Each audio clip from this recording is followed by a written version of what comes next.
Unos 10 segundos más o menos se puede comenzar. Ya.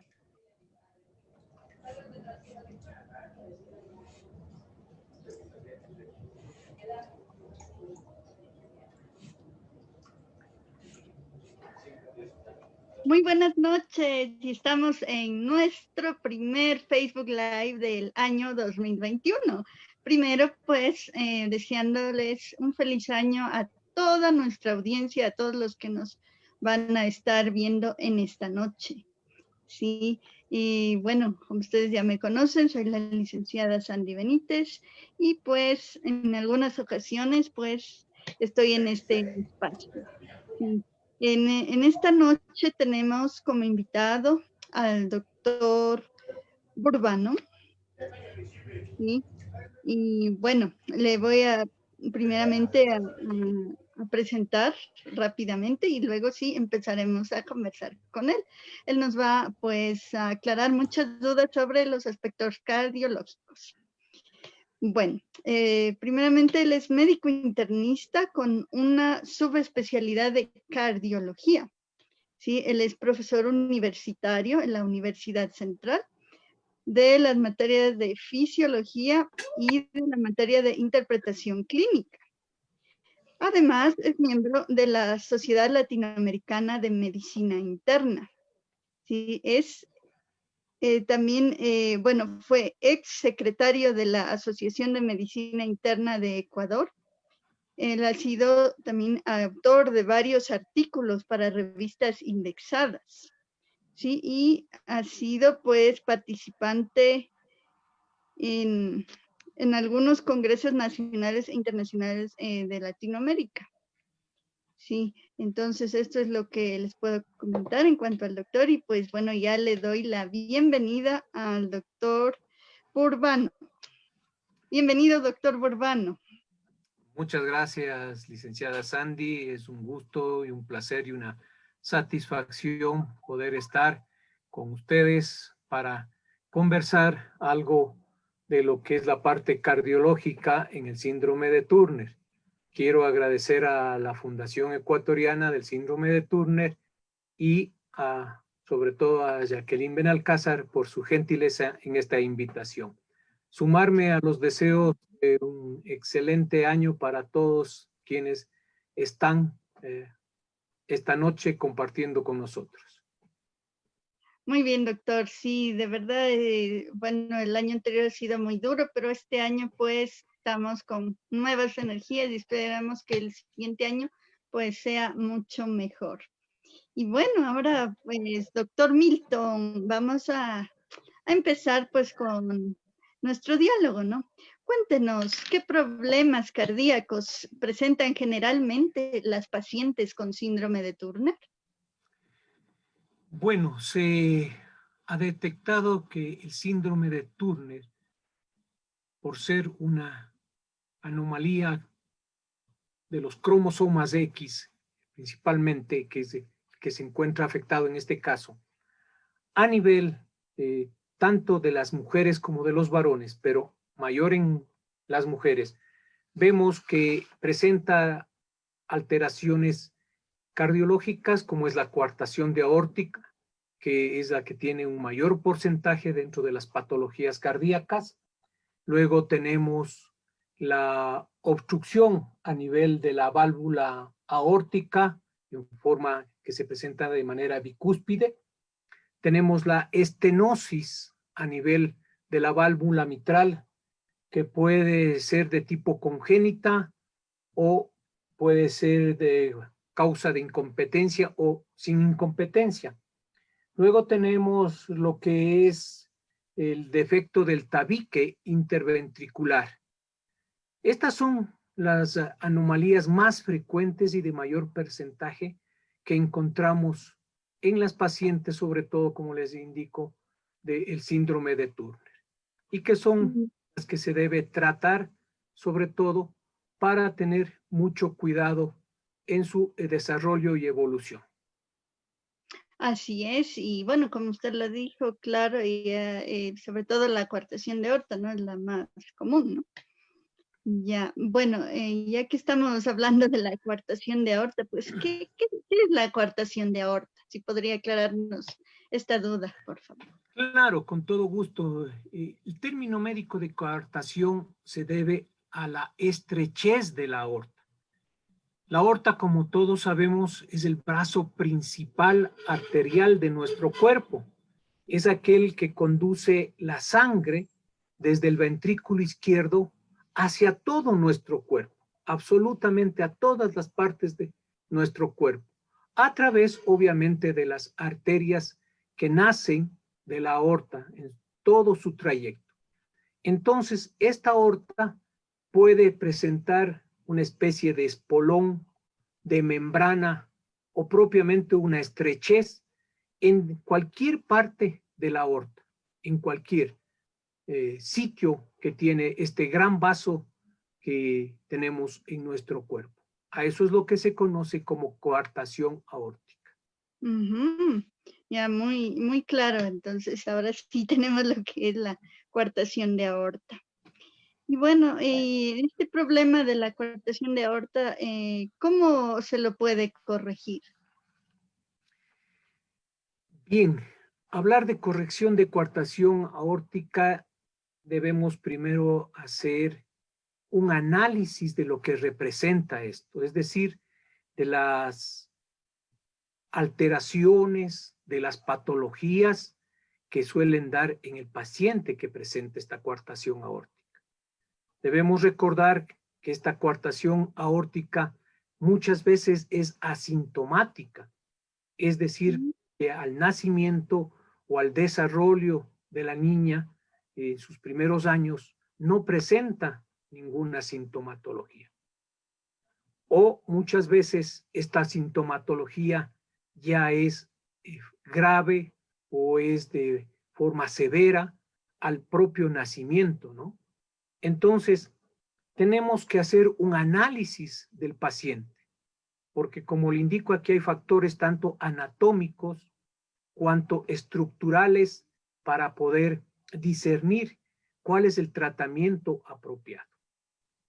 Obviamente se habla de un aforismo que dice que todo paciente con coartación aórtica sintomática o asintomática, es decir, que no tenga ningún signo, ninguna molestia, tiene que ser intervenido quirúrgicamente.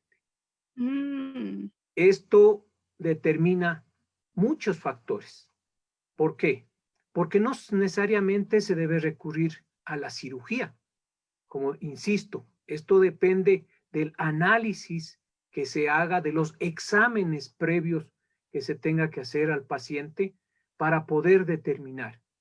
Porque obviamente se puede tratar de diferentes maneras.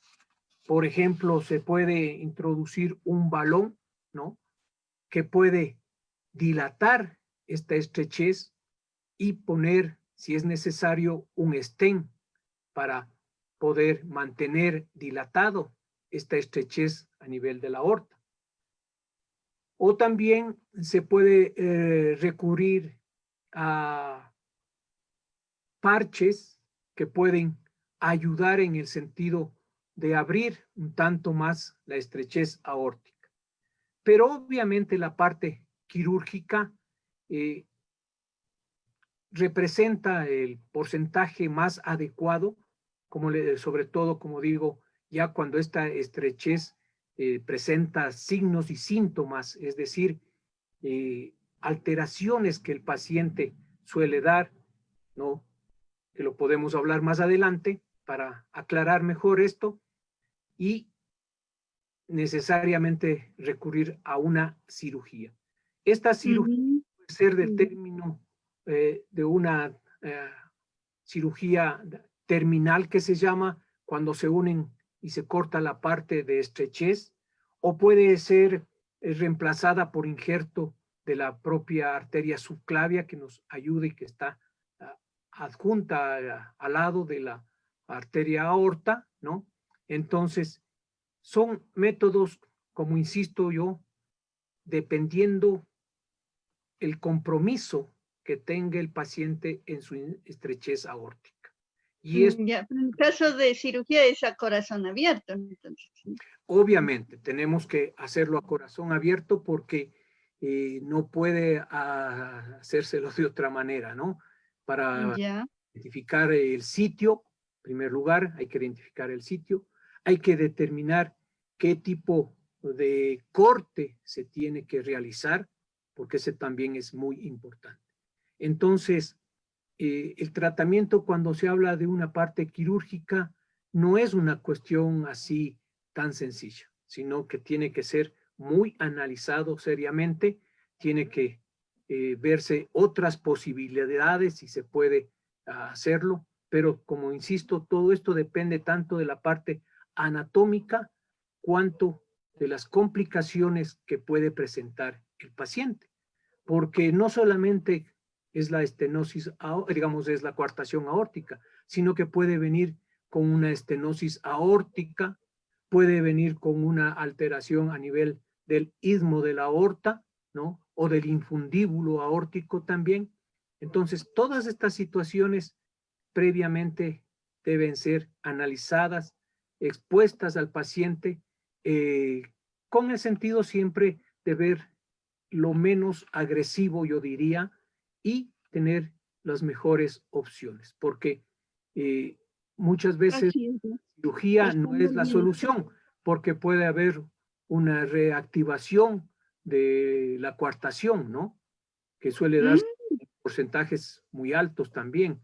mm, A nivel mundial se habla entre el 7 al 60% de estas mm. reactivaciones nuevamente que se presentan de la coartación. Entonces, debemos Ya. analizar cuidadosamente que Claro, cada paciente, ¿no? Dependiendo. así es, en cada paciente hacer un análisis muy minucioso y muy específico. Ya, bueno, ahora es tiempo de irnos con los comentarios de nuestra audiencia. Tati, por favor, ayúdanos con los comentarios. Perfecto, sí, Sandy, muchas gracias. Voy a dar paso a los comentarios de las redes sociales. Génesis Punina nos dice, nos manda un saludo. Giovanna Lisbeth Rojas Guamán nos dice feliz año, felicidades. Giovanna Lisbeth Rojas nos dice saludos desde Perú. Frangia Núñez nos dice saludos desde Saguayo, México. Jacqueline Benalcázar dice muchas gracias, doctor, por ayudarnos a nuestra fundación. Un abrazo, un feliz año para todos. Leticia Herrera nos envía saludos. Lili Alciba nos dice saludos a todas mis guerreras. Gracias al doctor por su apoyo con esta charla. Ah, muy bien. Saludos para todos, pues los que nos han mandado saludos también. Sí, es muy bueno saber que nos están siguiendo, ¿no? En esta transmisión. Y bueno, continuamos con nuestro diálogo con el doctor Milton Burbano. Sí, bueno, doctor, ¿a qué edad pueden presentarse los problemas cardíacos en pacientes con el síndrome de Turner?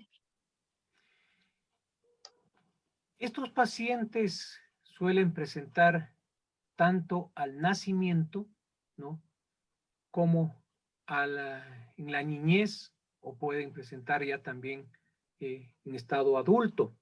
Todo depende la lesión cardíaca que se presente. Si hablamos, por ejemplo, de la coartación aórtica, hay coartaciones aórticas que son asintomáticas y que suelen estar ahí ocultas hasta una edad ya de joven o incluso de adulto, cuando se detecta. O muchas veces se lo detecta cuando se realiza un examen físico clínico, ¿no? En el que escuchamos un soplo de tipo sistólico, ¿no? Sobre todo a nivel escapular, mire usted. Cuando ya hablamos de una alteración ya severa, netamente, esto suele presentarse prácticamente a corta edad, a cortos meses, ¿no? Si hablamos de un espolón a nivel aórtico, por ejemplo, ¿no? Que es una membrana que obstruye el paso de la sangre, entonces esto que es de tipo ya congénito, de nacimiento, entonces inmediatamente se lo tiene que detectar, porque es una complicación para el riego que tienen a nivel Doctor. de nuestros tejidos. Muy bien. Ya, entonces a corta edad, pues se presentan los problemas. Ya, es decir, pues ya desde muy temprano se puede saber, ¿no? Ya si se tiene uno de estos problemas.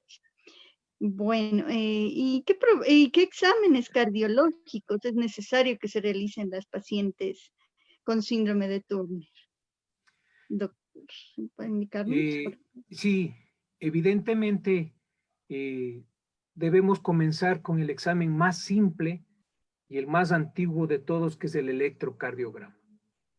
En el electrocardiograma, obviamente, si la lesión no es muy avanzada o el estrechamiento no es muy cerrado en sí, no vamos a obtener mayores datos, pero cuando hablamos ya de algo que está causando una sintomatología, evidentemente vamos a ver que hay un compromiso del ventrículo izquierdo. Entonces, en el electrocardiograma vamos a ver una hipertrofia del ventrículo izquierdo, ¿sí? Y si esto es ya más crítico, si hay una lesión mucho más que cause una gradiente mayor a 20 miligramos, mayor a 20 milímetros de mercurio, obviamente ya va a haber una hipertrofia a nivel de la aurícula izquierda. Es decir, ya hablamos de un compromiso mayor. Por ahí debemos pensar. Luego, ¿qué vamos a pasar a hacer?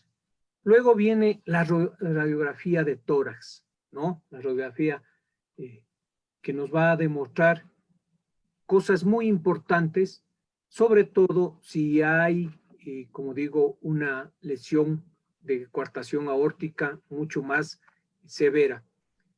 Ahí encontramos el llamado signo de 3, que es una especie de arcos que se dan a nivel de la aorta. ¿Por qué? Porque hay una dilatación previa a la coartación, es decir, al estrechamiento, se dilata el vaso, y posterior al estrechamiento del vaso.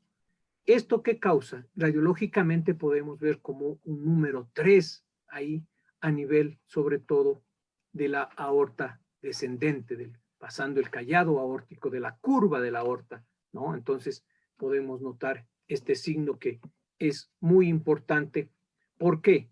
Porque evidentemente nos indica que el compromiso es bastante crítico, ¿no? Y que obviamente se ha dado origen a que existan ramificaciones que van a nutrir, que van a facilitar todo este contenido de sangre que tiene que llegar a todas nuestras partes del cuerpo. Entonces, la naturaleza en ese aspecto es sabia y nos proporciona estos vasos adyacentes, colaterales que se denominan, para poder nutrir adecuadamente a nuestro organismo. Luego tenemos ya algo más avanzado, pero tampoco invasivo, como es el ecocardiograma. El ecocardiograma, vamos a ver ahí, obviamente nos permite una visualización clara, una visualización del sitio exacto donde está la coartación aórtica.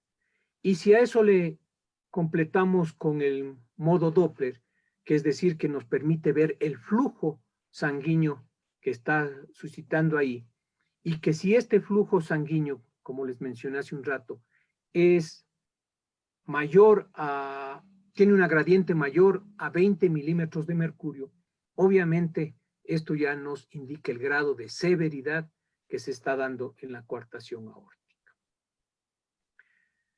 Ya. Es decir, varios exámenes se requieren. Sí, quería completar diciéndole... Si ya se hay algo, ¿no? Si es que ya se hay algún problema. Claro, el eco nos permite también ver las otras anomalías que suelen acompañar a la coartación aórtica, las anomalías a nivel valvular de la aorta o a nivel de la mitral, pero también nos permite ver la cuestión de las arterias coronarias, sobre todo, ¿sí? Ver la irrigación que se está dando. ¿Por qué? Porque en adultos hay que tener mucho cuidado a nivel de estos vasos, que no se lesionen o que reciban la adecuada cantidad de sangre para que nuestro corazón no tenga una lesión o no se infarte, ¿no? Y también nos permite ver el funcionamiento adecuado del ventrículo izquierdo, que es muy importante para poder analizarlo. También ahora usamos la angiografía, ¿no? Que es un método invasivo, obviamente, pero que sirve para localizar, identificar, ¿no? El tipo de lesión de la coartación aórtica, es decir, la gravedad que puede infligir la coartación.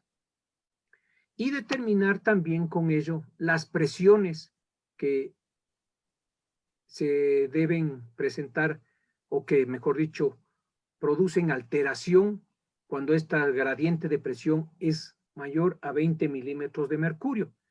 Entonces, pero este es un método, la angiografía es un método invasivo. La tecnología nos ha permitido avanzar mucho más allá, y la resonancia magnética, que es lo que actualmente se utiliza, es algo parecido a la angiografía. ¿Por qué? Va a dar información tanto anatómica como hemodinámica, es decir, del flujo de sangre, cómo circula, ¿no?, a nivel de la aorta y de los otros vasos.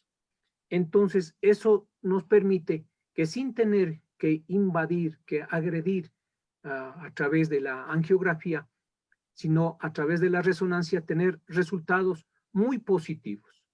Y es lo que actualmente se lo utiliza incluso en el seguimiento posterior a la cirugía o a la corrección de la coartación aórtica, se utiliza en los pacientes. Es bueno saber que, o sea, Bien. se está utilizando, ¿no?, la tecnología para poder ver más específicamente, ¿no?, que detectar los problemas, ¿no?, que hay en las personas. Ajá. Sí, evidentemente así es. La Bueno, tecnología ahora nos sí, ayuda mucho ahora. vamos de nuevo con los comentarios, porque por ahí ya nos llegaron más comentarios. Pati, por favor. Muchísimas gracias, Andy. Así es. Estefanía Burbano nos dice excelente información. Diego Martínez nos dice muchas gracias, doctor, muy clara su explicación. Mónica Burbano nos dice muchas gracias por generar este espacio para conocer de este síndrome. Nos dice también, ¿qué síntomas tempranos de problemas cardíacos se puede identificar? Y Mónica Pérez nos dice bendiciones, chicas. Jorge Arturo Realpe nos dice una información clara y específica. Melissa Altamirano nos dice, recién me conecto desde Argentina. Las niñas con válvula aórtica bicúspide deben tener cuidados especiales más allá de los controles. Muchas gracias. Y Jorge Arturo Realpe nos dice, saludos al doctor Milton Burbano. Bueno, aquí tenemos dos preguntas. La primera es, ¿qué síntomas tempranos de problemas cardíacos podemos identificar? Por favor, doctor. Claro, con todo gusto. Como les digo, si la coartación es leve, no da problemas. Puede pasar la persona incluso a 30, 40 años sin alguna sintomatología. Pero cuando la coartación ya es moderada o severa, obviamente lo primero que varía es la presión arterial. ¿Por qué? Porque si hablamos de una estrechez que impide un flujo adecuado a una fuerza adecuada que realiza el ventrículo izquierdo para impulsar la sangre por todo nuestro cuerpo, entonces vamos a notar que la presión arterial, sobre todo la presión sistólica, difiere en los miembros superiores con relación a los miembros inferiores. Se establece que cuando esta presión varía de más allá de 10 milímetros de mercurio en la arteria braquial con relación a la arteria poplitea, entonces ya estamos hablando de un grado moderado de coartación aórtica. Y eso es uno de los signos muy importantes que se deben tomar en cuenta. Otro signo importante es el pulso, ¿sí? Cuando nos tomamos el pulso radial y comparamos o lo palpamos al pulso a nivel de la arteria femoral, vemos que hay una variación, hay un retardo del uno al otro. ¿Por qué? Porque evidentemente la obstrucción no produce una facilidad de la onda de pulso que circule adecuadamente y retarda que esto se presente a nivel femoral. Entonces, es otro de los signos muy importantes. Y obviamente la cuestión de ya cuando hay compromiso de una insuficiencia cardíaca, ya tenemos que hablar de una falla del corazón y evidentemente eso conlleva a dificultad respiratoria, lleva a un cansancio fácil de los miembros inferiores cuando hacemos ejercicio. Entonces, esos son los signos, yo diría, más importantes, ¿no? Pero la presión arterial es el signo cardinal que tomamos muy en cuenta los médicos. Perfecto. Bueno, hay otra pregunta también que quedó pendiente. Tati, por favor, ayúdanos con la pregunta que te... Perfecto. Sí, aquí dice, ¿las niñas con válvula aórtica bicúspide deben tener cuidados especiales más allá de los controles? Cuidados especiales como toda patología cardíaca, evidentemente, así es. El esfuerzo o el sobreesfuerzo, la actividad física sobre todo, debe ser de tipo moderado, ¿no? Es fundamental esta lesión corregirla lo más pronto posible, ¿no? Sobre todo si ya nos determina alteraciones en la gradiente de presión o a su vez nos modifica en la cuestión de la oxigenación, lo que se conoce como cianosis, ¿no? A nivel de nuestras mucosas. Entonces vemos un aparecimiento de un azulado en los labios o en las uñas. Entonces eso sí ya indica que necesariamente tenemos que dar una solución inmediata al problema. Ya. Perfecto. Bueno, vamos con una pregunta más de las pendientes que tengo yo aquí. ¿Es posible detectar los problemas cardíacos en una paciente antes de que nazca la paciente? Pues hemos dicho que la tecnología ha avanzado bastante, y ha avanzado bastante, yo diría, en estas dos décadas, ¿no?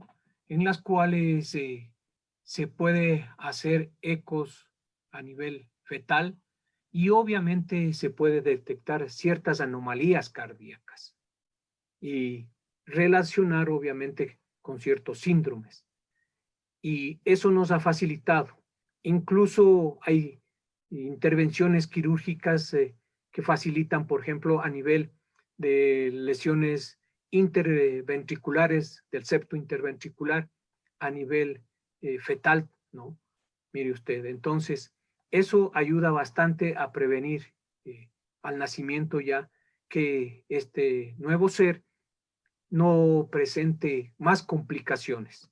Entonces, se pueden prevenir indudablemente con el chequeo que realiza el ginecólogo y al encontrar alguna alteración, yo creo que ahí es importante y fundamental el intercambiar criterios con las otras especialidades.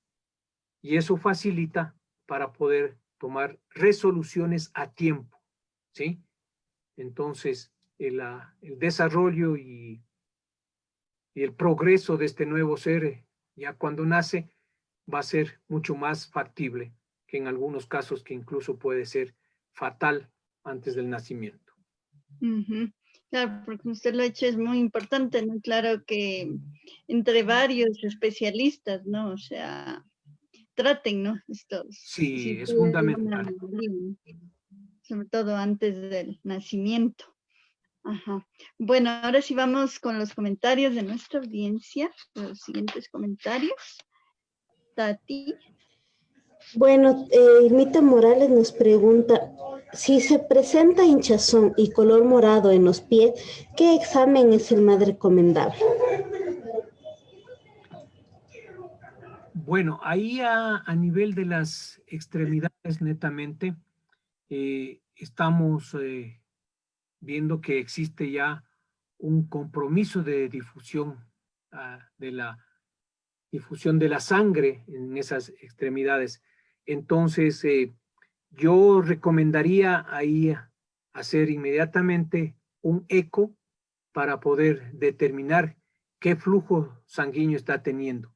También para descartar de que se trate de un aneurisma a nivel de la aorta o de alteración de algunos otros vasos, sobre todo a nivel femoral. Entonces, mi recomendación sería ahí la primera cosa, un eco netamente. Ya, un eco. Claro que sí. Bueno, ¿alguna otra pregunta, Tati, de la audiencia? ¿O algún otro Claro que comentario? sí. Alejandra Montealegre nos dice buenas noches desde Colombia. Saludos, las niñas con válvula bicúspide tienen algún problema con hormona de crecimiento. ¿Es cierto que también se agranda el corazón? Hay un crecimiento, obviamente, de la cavidad ventricular por la cuestión de la válvula bicúspide, porque el flujo sanguíneo no es el suficiente, ¿no? Entonces, obviamente, esto hace crecer a las cavidades y crece tanto el ventrículo izquierdo cuanto la aurícula izquierda. Entonces, se da por eso. En cuanto a la hormona del crecimiento, netamente tiene que ver más con el aporte hacia los vasos sanguíneos que hacia las cavidades cardíacas. Muy bien comprendido, doctor. Sí, usted nos ha aclarado muchas dudas que hemos tenido. Qué Y bueno, de mi Lisa. parte tendría una duda más. Bueno, esto ya es como más específico de mí. Por ejemplo, yo tengo la facilidad, digamos, que me dé el soroche que dicen, por ejemplo, si voy a una montaña, sí. Entonces, no sé, Ajá. yo tuve coartación de aorta. ¿Tiene que ver eso con lo que a uno le coja la altura en un lugar alto? Bueno, no necesariamente por la coartación de aorta. La oxigenación que disminuye, ¿no? Porque a mayor altura, menos oxígeno. Cuando estamos en el mar, obviamente tenemos una saturación del 100% de oxígeno, pero cuando subimos a una montaña o subimos a la ciudad de Tulcán nada más, mire usted, ya estamos a más de 3.000 metros de altura. Entonces, la disminución del oxígeno hace que uno sienta que se llaman soroche, es decir, esta obnubilación que se puede presentar en los pacientes, ¿no? Porque no se oxigena adecuadamente. En el caso de la coartación aórtica, todo depende en dónde está justamente, si está antes del callado aórtico, después del callado aórtico o a nivel de la aorta torácica, ¿no? Si se produce la coartación. ¿Por qué? Porque a nivel de la curva de la aorta, que es el callado aórtico, salen los vasos principales que van a irrigar nuestro cerebro. Entonces, de eso depende la cantidad de flujo de sangre que tenga nuestro cerebro y eso permite una oxigenación a nivel de nuestras neuronas. Entonces, no necesariamente puede ser por la coartación de aorta, sino muchas veces por la falta de oxigenación que tenemos o incluso por la falta adecuada de respiración que puede haber, porque hay personas que no respiran y si lo hacen, hacen tan poquito, ¿sí? Es lo suficiente como para caminar nada más. Son Ya, entonces hay que horas del respirar oxígeno. bien, ¿no? Hay que respirar profundamente. Hay que hacer que esos pulmones se distiendan, ¿sí? Para que la oxigenación sea el aporte adecuado a través de nuestra sangre que llega no solamente a nuestras neuronas, sino a todas las células de nuestro cuerpo para poder nutrirlas, porque el oxígeno es el combustible que tiene nuestro cuerpo y que necesita diariamente. Por eso tenemos que respirar profundamente. Ya. Bueno, me dicen que hay otros comentarios más. Por favor, nos ayude Tati con los últimos comentarios. Perfecto, sí, bueno, tengo 2 preguntas más, las voy a ir haciendo para que puedan ser respondidas. Sí, ajá. Roxana Vallejo. Sí, Roxana Vallejo nos dice, buenas noches, doctor. Tengo una pregunta. A mí me dio flebitis. Me revisó el médico general y me dijo que era consecuencia de los estrógenos. ¿Es necesario hacerme exámenes? Tal vez podría tener consecuencias al corazón.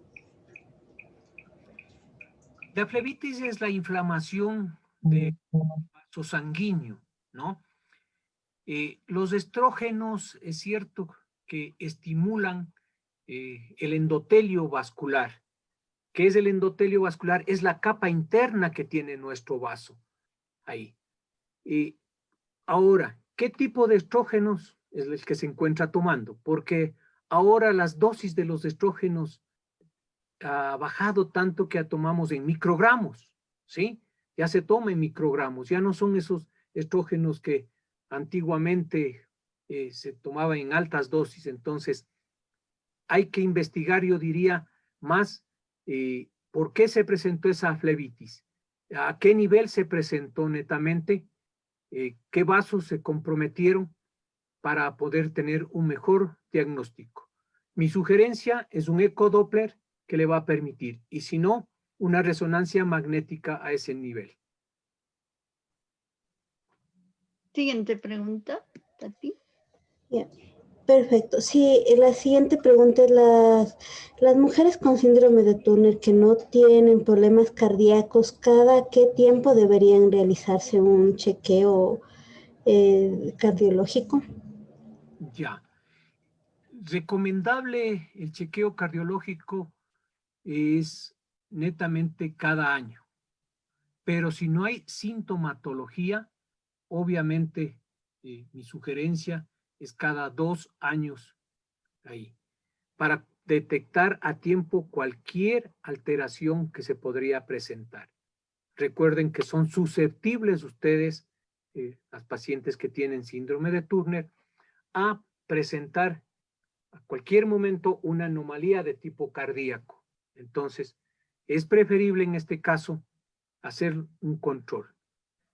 Las que tienen sintomatología, el seguimiento tiene que ser cada 6 o cada 12 meses para ir viendo que no exista un compromiso mayor o que se ha estabilizado la sintomatología y la alteración, obviamente, a nivel de la coartación aórtica. Ya, perfecto. Creo que con esto hemos despejado ya todas las dudas de nuestra audiencia y todas las dudas, además, que hemos tenido en sí, las chicas con síndrome de Turner. Sí, doctor, y bueno, ¿no? O sea, ha sido muy bueno tenerle en este espacio que pueda aclararnos las dudas. Sí, no sé si quiera añadir algo más de pronto. Yo simplemente recomendar que los controles sean periódicos, que no hay que descuidarse. Ya. Cuando usted ha sido operada o ha sido intervenida para solucionar sobre todo la coartación aórtica, aunque también se debe hacer tanto en las lesiones valvulares, los controles son fundamentales, sobre todo el seguimiento durante los 3 primeros años postquirúrgicos o post-tratamiento ayudan bastante, y eso no debe descuidarse en ningún momento. Y seguir adelante, porque la vida nos depara muchas alegrías, muchas felicidades. El hecho de estar en este mundo yo creo que es lo más maravilloso y tenemos que disfrutarlo. Lo otro es solucionarlo poco a poco y a tiempo. Eso es mi recomendación y nuevamente mis agradecimientos a la Fundación. Bueno, nos dicen que hay más comentarios, doctor. Mire, tenemos más saludos o más preguntas. Veamos. Vamos con Sí, la verdad hemos tenido muy activa la audiencia el día de hoy. Bueno, Perla Río Frío Peredo nos dice muchas gracias al doctor Burbano. Siempre es importante tener una fuente confiable de información precisa y en términos comprensibles. Esto me da tranquilidad para afrontar un problema de salud como este, no por todos conocido.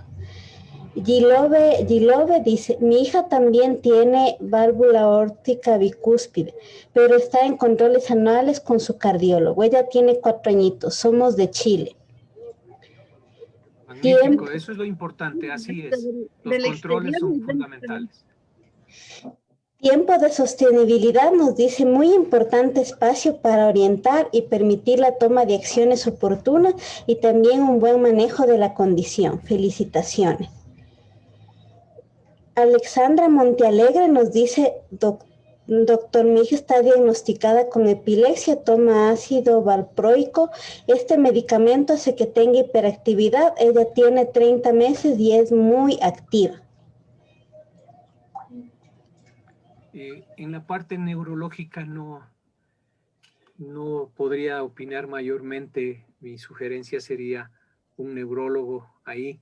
Claro, en algún momento podríamos invitar a algún especialista en esa especialidad. En neurología, claro que le podría ayudar absolutamente. Por eso tengo de dar cualquier criterio. Claro, qué gusto, doctor, como le dije hace un momento, que nos esté acompañando y bueno, le agradezco pues por su colaboración en este espacio y pues tenemos ya más claro todos cómo esto de los problemas cardíacos en el síndrome de Turner y eso es muy bueno porque el conocimiento nos ayuda, ¿no? A saber exactamente qué hacer en caso de un problema u otro y no desesperarnos. Entonces es muy bueno tener la información certera. Muy bien, nos faltan unos últimos 3 comentarios. Dice Irmita Morales, dice, yo fui operada de válvula bicúspide y yo con mascarilla no aguanto mucho la respiración. Sí, evidentemente la mascarilla que nos obliga, la pandemia que tenemos en el mundo entero, a todos absolutamente nos afecta esto de la respiración. Malex Burbano nos dice muy clara y útil su información. Mónica Burbano nos dice excelente exposición, muchas gracias por compartir sus conocimientos y recordarnos la importancia de un control periódico para cuidar nuestro cuerpo. Melissa Altamirano nos dice un genio total. Morales nos dice excelente charla, yo lo ve. Y yo no sé qué hacer con mi hija, no recibe la comida, no come nada entero. ¿Eso es normal? Depende de la edad de la niña para saber la cuestión, pero... Nos dice que tiene 4 añitos. Ya, no, yo creo que es necesario hacerle un control ahí con el pediatra y si es necesario una nutricionista para poder orientar mejor y ver la causa de por qué se está produciendo esta situación en la niña, ¿no? Ya. Alexandra Montealegre nos dice excelente espacio, muchas gracias, Dios lo bendiga. Y Pablo Vaca nos dice interesante y conciso, muy ilustrativo, muchas gracias. Con esto hemos terminado los comentarios, doctor. Muchísimas gracias por su... Pues, le agradecemos, doctor, haber estado en este espacio y pues, bueno, esperamos igual que tenga un lindo año, doctor. Y bueno, cualquier otra duda por ahí que tengamos, algún rato le haremos saber. Y bueno, muchas gracias nuevamente por su ayuda aquí en el espacio. A ustedes muy gentiles, agradecerles la invitación. Espero que esta información que fue de la manera más simple, no con términos médicos, porque muchas veces eso confunde al paciente, ¿no? Entonces les sirva y como siempre estoy a las órdenes, con todo gusto. Muchas gracias, doctor. Buen año para todos ustedes. Y bueno, este espacio, pues como ya lo saben, lo seguiremos haciendo y bueno, por esta vez nos despedimos. Que tengan buenas noches, todos los de la audiencia y bueno. Hasta la próxima. Muchísimas gracias.